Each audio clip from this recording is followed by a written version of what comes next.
High above Athens, fighter jets track a 737 as it circles the city. 522, do you read? Over. There's no answer from the passenger plane, but there is someone at the controls. More than 100 people are on board. Everybody's mind was going to a hijack or terrorists. There is one person moving in the cockpit. Repeat, there is. What happened to the crew and passengers? 522, do you read? Over. And who is flying the plane? Helios 522, do you read? Over.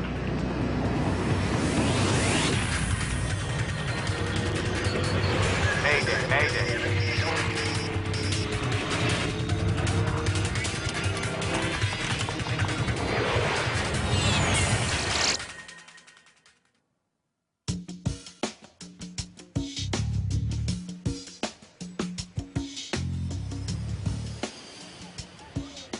Early morning, August the 14th, 2005. The cabin crew of Helios Airways Flight 522 are preparing for their trip from the island of Cyprus to Athens, Greece. Sure it's a beautiful day? Maybe I shouldn't have come in. Andreas Prodromou is 25. He isn't supposed to be working today, but he's taken the flight to spend some time with his girlfriend, who also works for Helios. Yeah, it's the sort of day I'd like to be out flying. Oh, you will, Andreas. Prodromou is a flight attendant now, but he has bigger plans. One day, he wants to fly for Helios.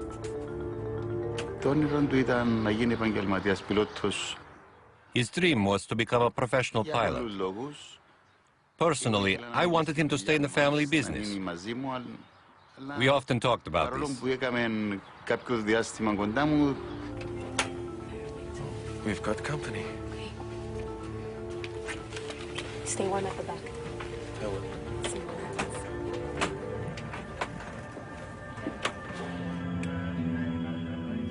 In the cockpit, the flight crew is occupied with the daily routine of preparing their jet for takeoff. Right today. Captain Hans Merten is an East German, a contract pilot hired by Helios for the busy holiday season. Are you almost through? Pardon? You almost done. Nearly. Body over. His co-pilot is from Cyprus. Pambos Charalambous has been working exclusively for Helios for the last 5 years. Before beginning any flight, crews are required to perform dozens of checks on various pieces of onboard equipment. It's a routine but necessary procedure. Doors closed. Sorry, could you store trays on your seat belt? Helios is a charter airline with low-cost fares to Greece. It's a summer weekend and the plane is filled with families. In all, there are 115 passengers on the morning flight. If you need any more help, let me know. We're just about to take off. They are low fare, no frills.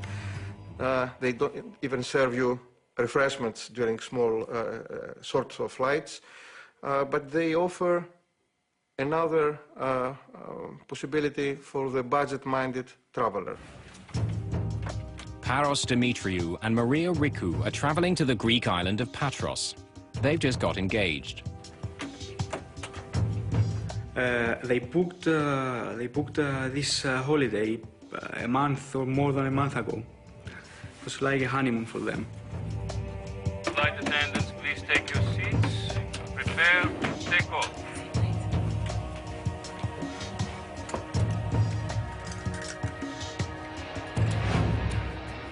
Just a few minutes after 9 in the morning, Helios Airways Flight 522 lifts off into the bright sunshine. Nicosia Area Control, this is Helios 522. Request cruising at 340. Helios 522, you are cleared to climb to 340. Have a good day. Set 340, 340.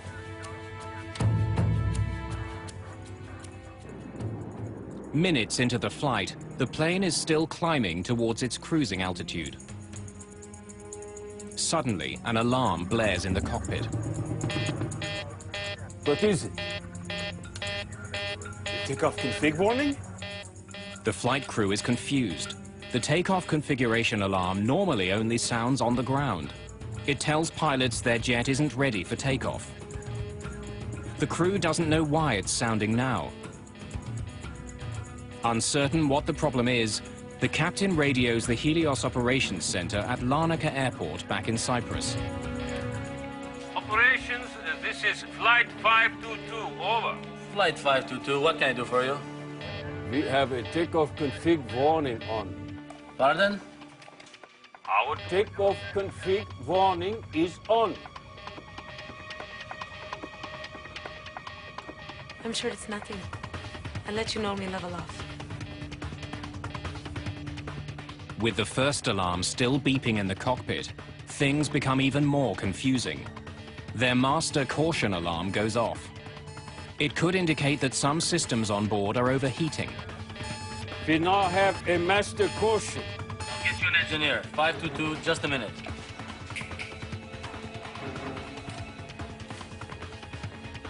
I find him very hard to understand. His accent is quite thick.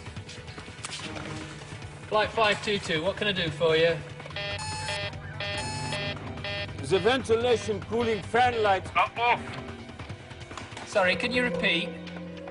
While the pilots and ground engineers try to troubleshoot the two alarms, most passengers have no idea there's a problem until... Everyone, stay calm. And please remain seated. Everyone, please put the oxygen masks on completely over your mouth and nose.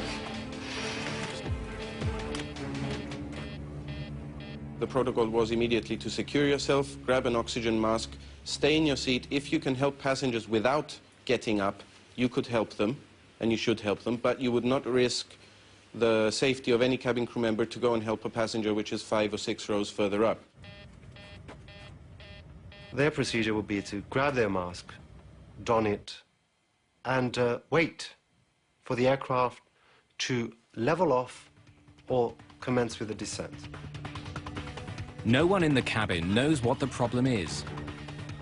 They're waiting for information from the cockpit. The pilots are unaware that the oxygen masks in the cabin have dropped, and they still don't know why their takeoff configuration warning is on, or why their systems are overheating. Both of my equipment cooling lights are off. This is normal. Can you please confirm your problem? But the engineer on the ground is struggling to get a clear picture of what's happening in the air. They are not switched off. Can you confirm that the pressurization panel is set to auto? Where are my equipment cooling circuit breakers? Behind the captain's seat. Can you see them? What's going on? There's something wrong with the electrics on 522. I had something to pick up from operations, so I was there. I figured, oh, not again, one of our problems. So I left. Oh, good luck. The problem doesn't seem serious, but as the plane continues to climb, passengers still haven't received any information from the cockpit. Helios 522, can you see the circuit breakers? And now the engineer on the ground loses contact with the aircraft. Helios 522, can you hear me? It's less than 30 minutes after takeoff, and Flight 522 is still on course. The plane is high above the Mediterranean Sea and headed straight towards Athens. Helios 522, can you hear me? Shortly after leaving the island of Cyprus, 2 different alarms had been triggered on the plane. The flight crew was trying to solve the problem with the help of ground engineers. But now radio contact with the plane has been lost. Air traffic control can't get any response from the captain or co-pilot. The flight to Greece normally takes an hour and a half. But the passenger jet has been in the air for over 2 hours, circling in a holding pattern. We heard that there was an airplane which was flying into the Greek territory and had no communication. Everybody's mind was going to a hijack or to terrorists. More than 3 million people live in Athens. A plane slamming into the city could cause an incredible loss of life. This is a runaway aircraft. It's a possible hijacking or it's a possible terrorist act, so let's involve the military. The Greek Air Force scrambles 2 of its most sophisticated fighter jets to investigate the Helios plane. Helios 522, do you read? Over. But the pilots aren't getting any response. One of the jets flies closer to the cockpit. Someone is in the co-pilot's seat, slumped over the controls. But there's no sign of the captain at all. The fighter pilot radios air traffic control in Athens.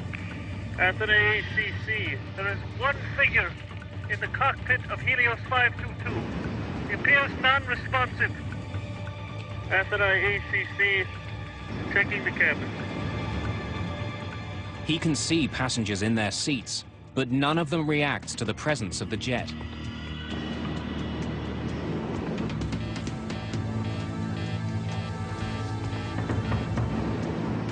Then the pilot sees someone moving in the cockpit. Athens control, there is one person moving in the cockpit of Helios 522. Repeat, there is one person inside the cockpit. Helios 522, do you read? Over. Helios 522, over. Flight HCY 522, this is Athens radar control. The F-16s continue shadowing the jet, but there's no response at all from the cockpit. One of them was actually in a shooting position behind the 737. The other one was nearby the cockpit and he was trying to communicate visually with the person in the cockpit. Suddenly, the 737 turns left and begins to quickly descend. Athens ACC, Helios 522 turning sharply, following down. From more than 10,000 meters, the plane drops towards the ground.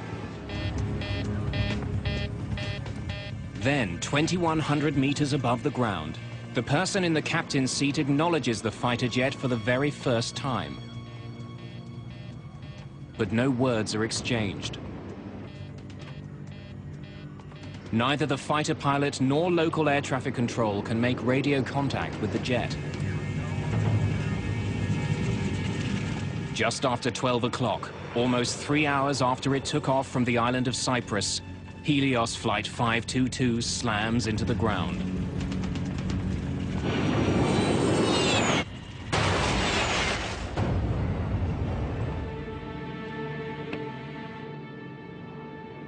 Athens ACC, Helios 522 is down. Repeat, Helios 522 is down on Grammatiko Hill. Over. Fire and rescue workers rush to the crash site. There are no survivors. Flight attendant Lazaros Temetsian is stunned by what he hears at the company's operations center. It was the most chaotic scene I've ever seen. When I went back, our operations controller said that he'd lost the aircraft, and his eyes, he's starting to cry. Helios is a small company with just 3 jets. Members of the cabin crew have been working together for years. For Paul Simeonides, news of the crash is particularly terrifying. He's a flight attendant for the airline, and so is his fiancée. I think that must have been the worst 30 minutes of my life following that first image, because Victoria was flying that morning to Glasgow. I had everyone and his brother, every person we knew was calling me up to find out if I'm alive, if Victoria is alive, what happened, why it happened. At first we said, it takes 1 hour and a half to go to Greece, so probably it's not that plane.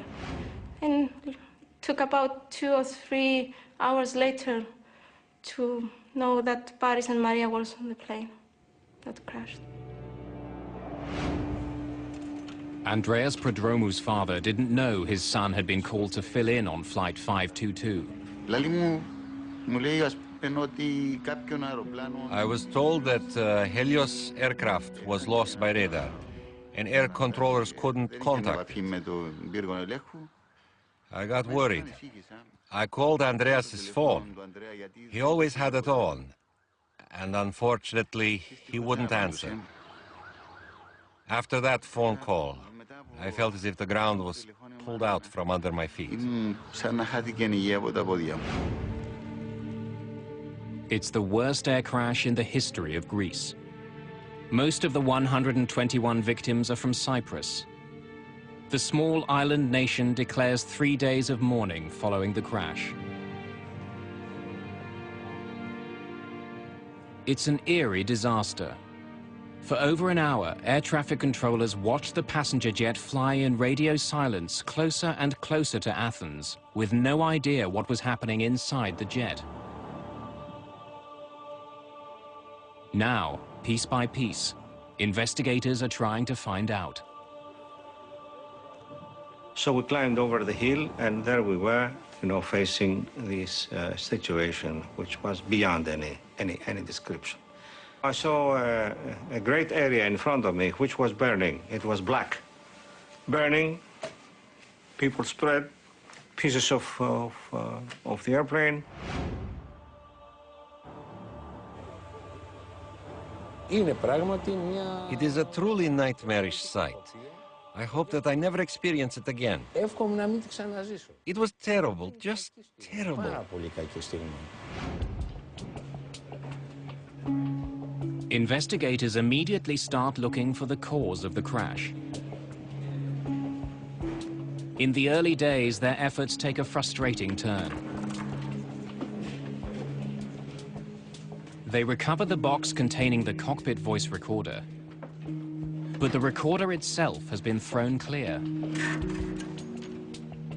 It was difficult for us because we first found the case of the CVR very badly damaged, and we could not find the machine itself.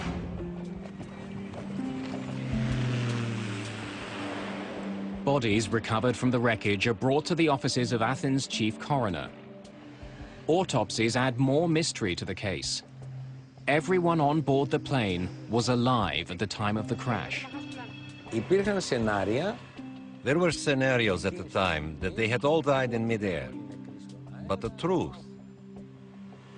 they did not die from inhaling a toxic substance in the airplane or from an explosion. These people died on impact.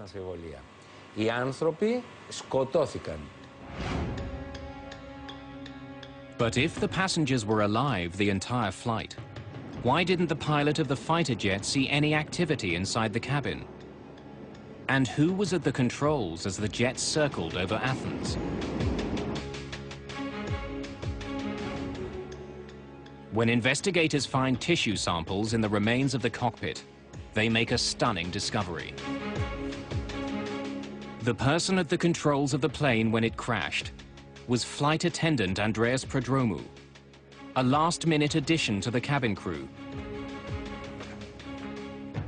But why was he in the cockpit? Was he trying to save the plane? Or did he deliberately fly it into the ground? Several days after finding the outer case of the cockpit voice recorder, investigators find the recording itself.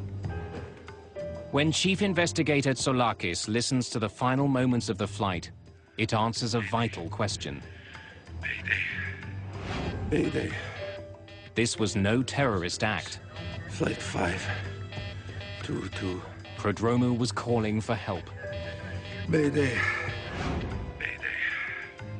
Tsoulakis hears 5 separate maydays on the tape, even though none of them were heard by the air traffic controllers.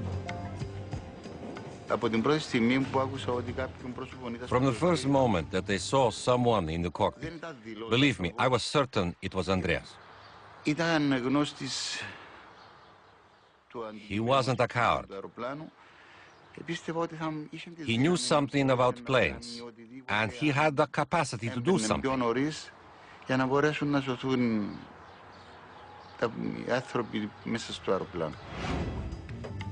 In fact, Prodromou had his commercial pilot's license. It was the first step towards his goal of becoming a captain for Helios. It's the sort of day I'd like to be out flying. Oh, you will, Andreas. But all of his training wouldn't have helped save the jet. When he was seen at the controls, Flight 522 had been in the air for almost 3 hours. And the reason the Helios plane seemed to veer away from the F-16s following it was because its left engine was out of fuel. No matter what caused the alarms to sound, the ultimate reason for the crash was simple. The DFTR and the CDR gave us absolute proof that the plane ran out of fuel. And this was the cause of the crash.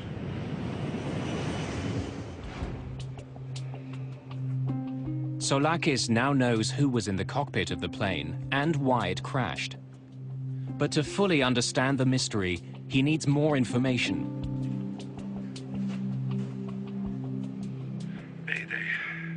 His investigators uncover a suspicious history of maintenance issues with the Helios jet, issues that could help explain what happened on Flight 522. Less than a year before the crash, the same aircraft had suffered a rapid decompression.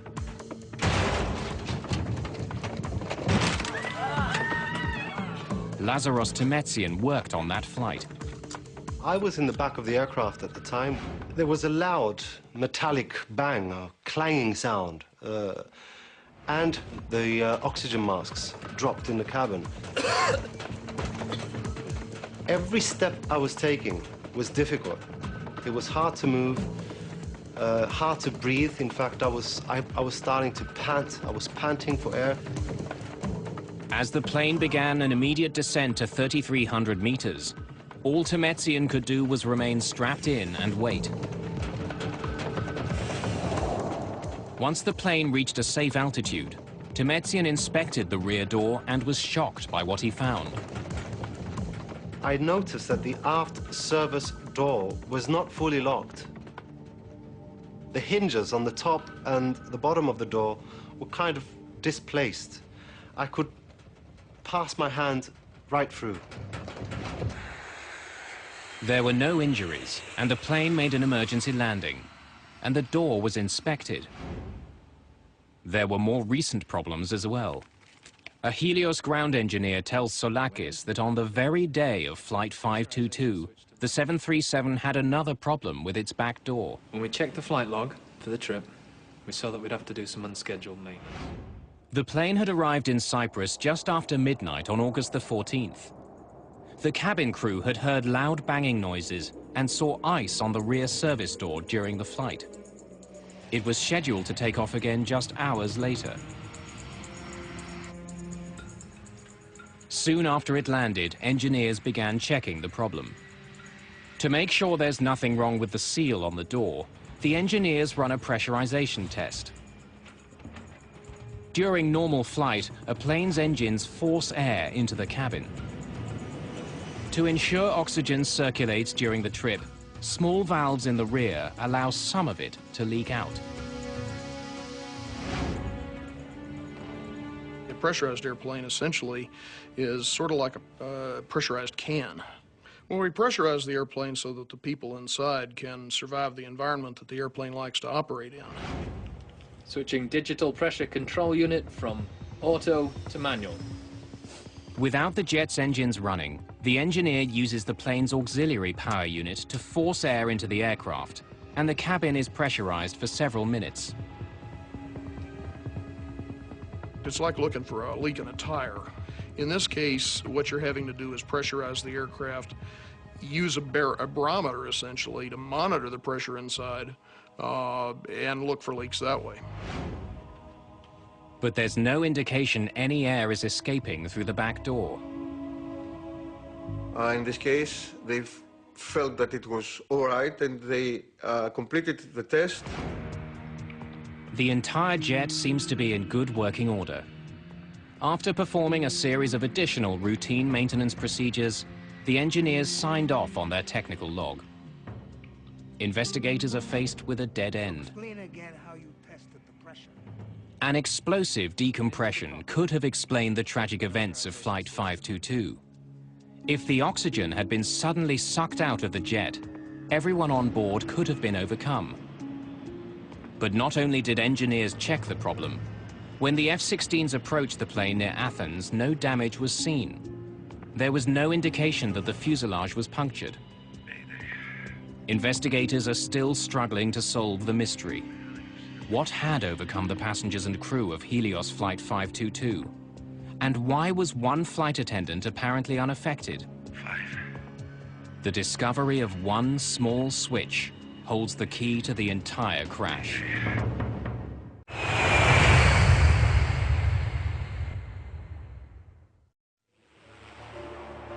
The crash of Helios Flight 522 is one of the most mysterious air disasters ever. Helios 522, do you read, over? All investigators know for sure is that shortly after takeoff, the crew stopped communicating with air traffic controllers. Helios 522, over. They still don't know what had happened to the plane's captain or the rest of the crew. Tell me about what happened the day of the flight. They concentrate on the conversation between the pilot and the Helios engineer shortly after takeoff. As the plane passed through 3,700 meters, an alarm sounded in the cockpit. Operations, this is Flight 522, over. Flight 522, what can I do for you? We have a takeoff config warning on. Pardon? Our takeoff config warning is on. Usually, the takeoff config warning is only triggered on the runway.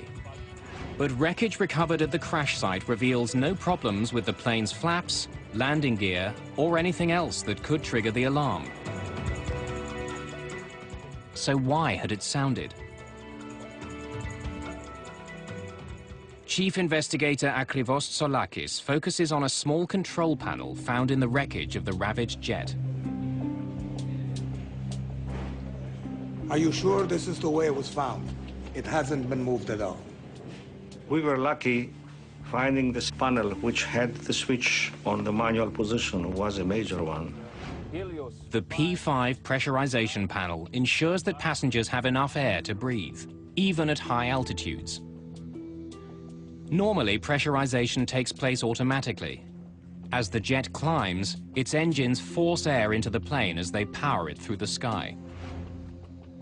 But when the pressurization switch is set to manual, both the captain and co-pilot are responsible for maintaining the cabin atmosphere using a controller. So explain again how you tested the pressure. I went into the cockpit and turned the pressurization switch to manual.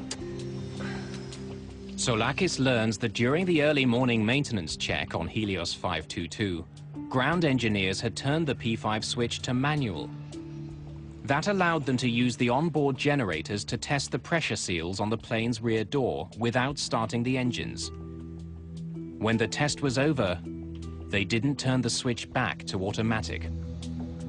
The procedure of pressurizing the aircraft has to do with setting the pressurization system from auto to manual. They were supposed to return the selector to the auto position.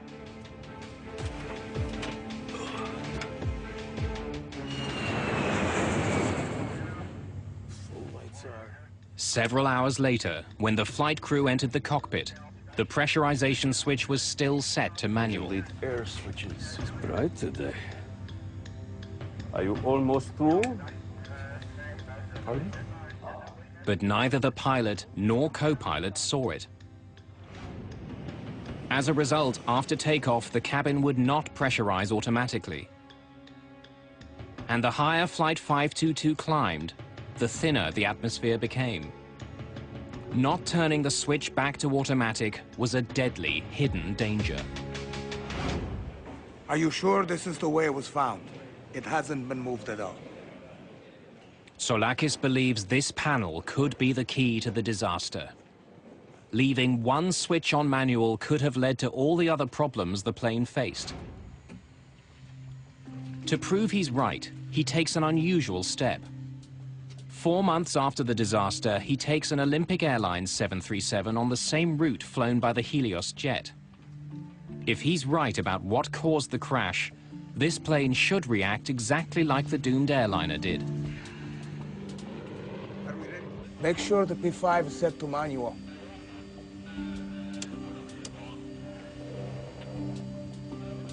It's hard to see. In the cockpit, Soulakis has the crew turn the pressurization switch to manual. A green light indicates it's no longer on automatic. But in the bright glare of an early morning departure, the light is hard to see. As the reenactment flight climbs, oxygen is thinning quickly in the aircraft. The same thing happened on the Helios flight, triggering an alarm. What is it? The takeoff config warning? The alarm sounded, and that alarm was misinterpreted. Most of flight crew, they will never face an alarm with no pressurization in all their flight career because it's a rare event. Soulakis confirms that the alarm went off because of the dangerously low air pressure in the aircraft. But he also discovers that the sound itself is identical to the takeoff config warning. We have a takeoff config warning on. But even if the flight crew did misinterpret the first alarm, they still had another chance to determine what the real problem was. At almost 5,000 meters, the plane's master caution light flashed on and stayed on for almost a minute. We now have a master caution. But once again, the pilots misinterpreted the cause of the alarm. The master caution light can indicate that the plane's systems are overheating. But it can also tell pilots the oxygen masks are down. In this case, it was doing both at the same time. But since the crew didn't think they were having pressurization problems, they focused on the plane's cooling systems. The alarm about the non-cooling was a side effect of non-pressurization. Actually, it was not really that there was a high temperature inside the avionics bay, but it was the sensors that they were supposed to measure the temperature and the pressure in that area sensed that something was wrong. On the recreation flight, investigators monitor instruments recording the same events occurring on board their aircraft. At the same time, they also begin to feel the effects of the lack of oxygen. The first feelings you'd start to have were your ears would pop and you'd start feeling pressure in your sinuses. As you climb higher, you begin to feel almost giddy. It's almost like having a couple of drinks of alcohol. The dwindling oxygen levels could also help explain some of the crew's bizarre behavior. When the ground engineer asked about pressurization, Can you confirm that the pressurization panel is set to auto? Captain Merton ignores the question and responds with one of his own. Where are my equipment cooling circuit breakers? You really don't notice it at first. It's amazing how subtle it can be in the early phases. They'd start feeling dizzy. They begin to lose the ability to think coherently. In a way, it traps you into the situation. You can't react to anything. Eventually, you're going to lose consciousness. Soulakis believes that the captain may have been checking on the circuit breakers behind his seat when he and the co-pilot finally ran out of air. And unlike in the cabin, the oxygen masks in the cockpit do not automatically deploy if the atmosphere begins to thin. Helios 522. Can you hear me? On the other side of the locked cockpit door, no one in the cabin would have known that the plane was now flying itself. Nor would they have realized that a limitation of the passenger oxygen system had sealed the fate of everyone in the cabin. Passenger masks are supplied by a chemical generator above their seats. But the generators only produce enough oxygen to last about 12 minutes. Well, the problem with the passenger masks is, for one thing, they're not designed to keep you oxygenated at a high altitude. What they're designed to do is give you enough oxygen so that you can survive until the pilots get the airplane down to a low altitude. In almost every event where we've had a decompression, that's been perfectly adequate. For those who did put their masks on, they would have remained conscious for several minutes until their oxygen ran out. Then they too would have passed out.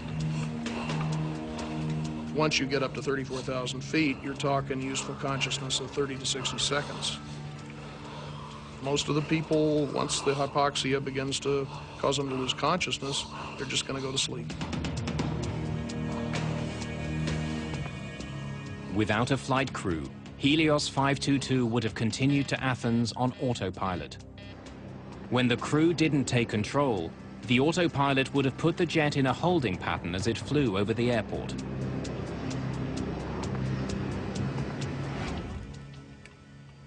Exactly the same thing will happen on the reconstruction flight if cabin pressure isn't restored. Soulakis asks the co-pilot to reset the P5 panel to auto before the jet continues to climb to its cruising altitude of just over 10,000 meters.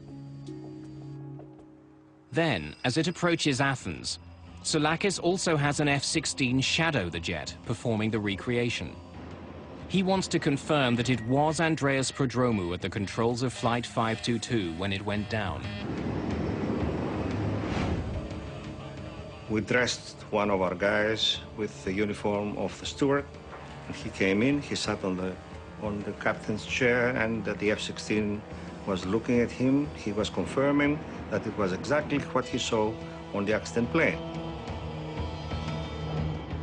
The reconstruction also answers another question about the tragic fate of Helios Flight 522. The cockpit voice recorder picked up several strange noises. They're heard just before Prodromou enters the cockpit. Soulakis confirms that these sounds were made by Prodromou using the electronic keypad to unlock the cockpit door. We confirmed all those items and during the enactment flight, and it was very, very useful. It filled a lot of gaps we had. Okay, take it down. For Chief Investigator Soulakis, the reenactment flight has been convincing. There was no dramatic cabin failure. Instead, a series of small mistakes and misunderstandings had led to the worst air disaster in Greek history.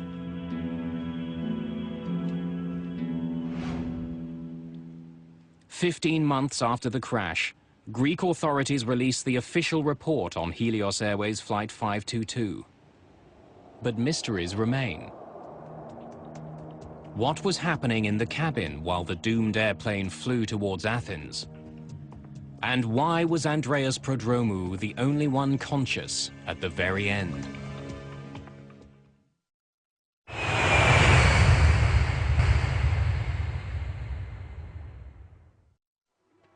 The crash of Helios Flight 522 was the worst disaster in the history of Greek aviation. The final accident report details a tragic series of oversights and false assumptions made by the flight crew.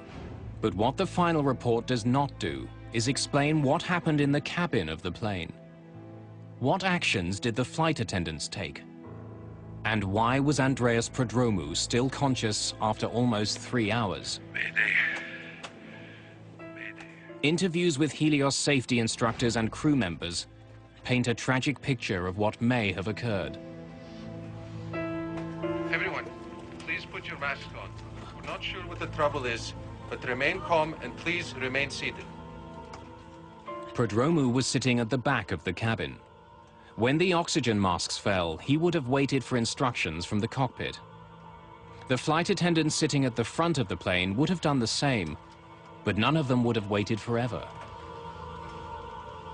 We made it an issue at Helios to emphasize that cabin crew should not entirely depend on their procedures, but to think on their feet and to adapt to any impending situation. In most depressurizations, the plane descends quickly. But as minutes passed on the Helios flight, the plane continued to climb. Unsure of what was going on, Prodromou would have tried to contact the flight crew. Captain Merton. But he gets no response. Can you give us an update, please? Captain Merton. With no word from the cockpit, he would have soon realized that this was not a typical depressurization. When there was no call out from the cockpit and the aircraft didn't start an emergency descent, there was absolutely no protocol. They would be winging it. By now, Prodromou must have felt that something was terribly wrong. But to find out what the problem was, he had to leave his seat. The oxygen available on the 737 is, of course, the dropout oxygen. 10% of those masks are available for the crew in case of a depressurization incident. There are extra masks per every seat row. Taking advantage of the extra passenger masks, he could have made his way to the front of the plane, a process cabin crew called monkey swinging. But if more than 12 minutes had passed, his girlfriend and the other flight attendant may have still been in their seats, and like the passengers, overcome by hypoxia. But Prodromou was a scuba diver and a former soldier in the Cypriot Special Forces. His training may have helped him to stay alert a little longer. Andreas was not a coward. He was a brave person, fearless, brave and very calm. But to survive after the passenger oxygen system stopped working, he needed another solution. The 737 had 4 portable oxygen bottles. Each one could last more than an hour.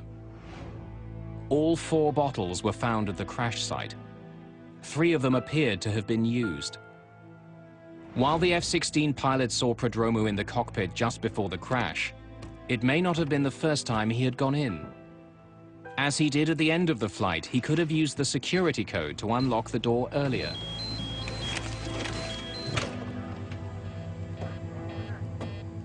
The procedure would be to enter the flight deck via the cockpit door.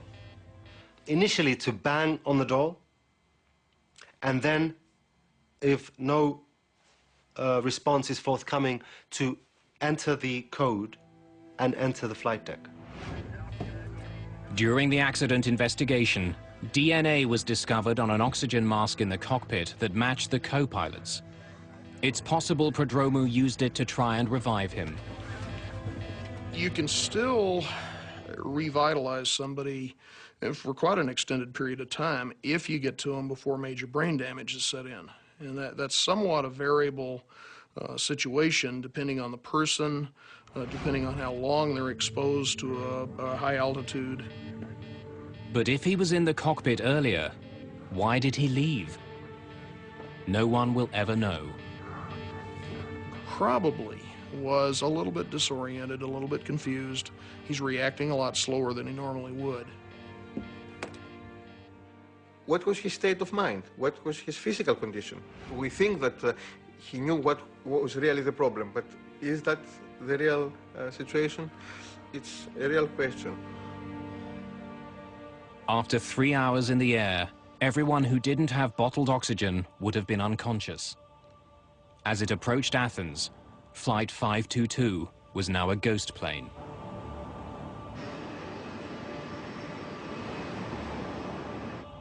Most of the victims, they probably still had heartbeats when the airplane crashed, but almost certainly were in an irreversible coma. Hypoxia is no more painful than falling asleep. But for Andreas Prodromou, the flight must have been a nightmare. As the F-16s roared to meet the jet, and with his oxygen running out, he must have known that he too was almost out of time. Yet to the very end, he didn't give up. Prodromou made one last attempt to save the plane. When he returns to the cockpit, the young flight attendant who dreamed of becoming a pilot calls for help.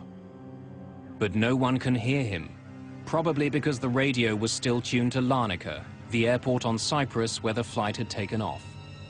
Fighting hypoxia and struggling to control an airplane larger than any he had ever flown, Prodromou was in an impossible situation. Even if he could have landed the plane, it was now too late.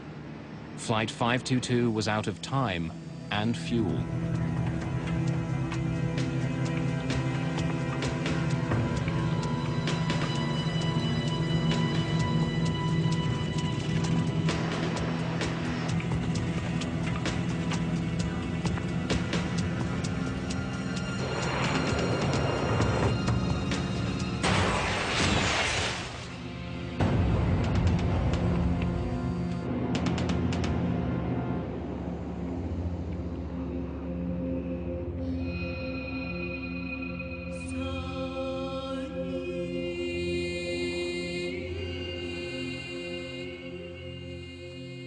There are pictures of Andreas in Cyprus, in the cemetery where he and his girlfriend Charis are buried side by side.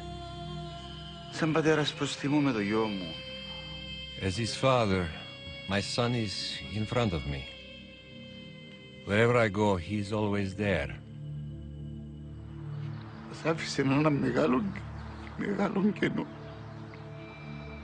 He left a very big gap.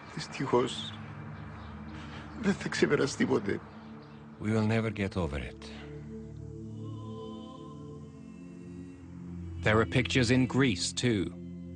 On the hill north of Athens, where Helios Flight 522 crashed, there are faded photographs of many of those who died. Bleached by the brilliant Mediterranean sun, they gaze over the rugged, ancient terrain, silent witnesses to one of the world's most bizarre and tragic airline disasters.